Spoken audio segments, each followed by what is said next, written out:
Well, we've made it to the big confrontation between Yaiba and Onimaru, and I think this might be the closest we've gotten to the manga so far, but there's only one way to find out. The episode starts off with an added scene of Onimaru walking towards Yaiba.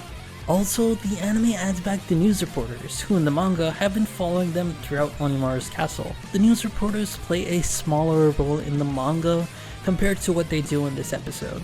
After Yaiba tricks Onimaru, this is where in the manga Kojiro backstabs the crew. But the anime instead gives them an epic fight scene before Kojiro's betrayal. When he betrays them, he's interrupted by Spider-Man, also known as Komo Otoko, who in the anime is still in his spider-mink. Yaiba is then thrown to the edge of the castle, where Kojiro throws a lightning spear to Yaiba. But in the anime, this is where Sayaka runs to Yaiba to give him the sphere. Honestly, I'm kinda glad the anime is giving Sayaka more cool stuff to do. Yaiba then uses his lightning to bounce back up, and I gotta say, the color of Yaiba looks so close to Gosho's semi-color pages. We then cut to Komo Otoko, who is fighting in his mech suit, which was not part of the manga. In the manga, Kojiro never set Sayaka, Musashi, and the rest of the crew free, and they stayed tied up throughout the entire fight like sitting ducks.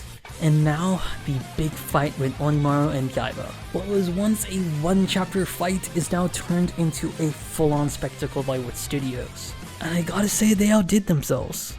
They even had callbacks to Yaiba learning from his fights from previous episodes, gave each character some time to shine, and made Yaiba's embodiment of the power of lightning into something that honors Gosho's style. After the fight is over and the dust settles, we see a wide shot of Tokyo with Tokyo Tower, which in the manga was destroyed. Onimaru then rides on the floating castle and rides away. Yaiba tries to follow him but falls down, only to be praised by the crowd and lifted up and celebrated as Japan's #1 samurai. He even later cuts a cake and is interviewed by the news reporter. The anime does this a bit differently. After Onimaru escapes and Yaiba is frustrated that he couldn't catch him, we cut to a beautiful shot of the crowd cheering for him. This only lasts a moment because Yaiba rushes to reunite with his friends and asks if they're okay. I feel like this shows how much Yaiba cares for his friends. Yaiba then reiterates that Onimaru will not be so lucky next time to be alive when they meet up again, and that is the end of the episode. I feel like this episode is the best Yaiba has to offer and pays off the duel with Onimaru multiple folds over.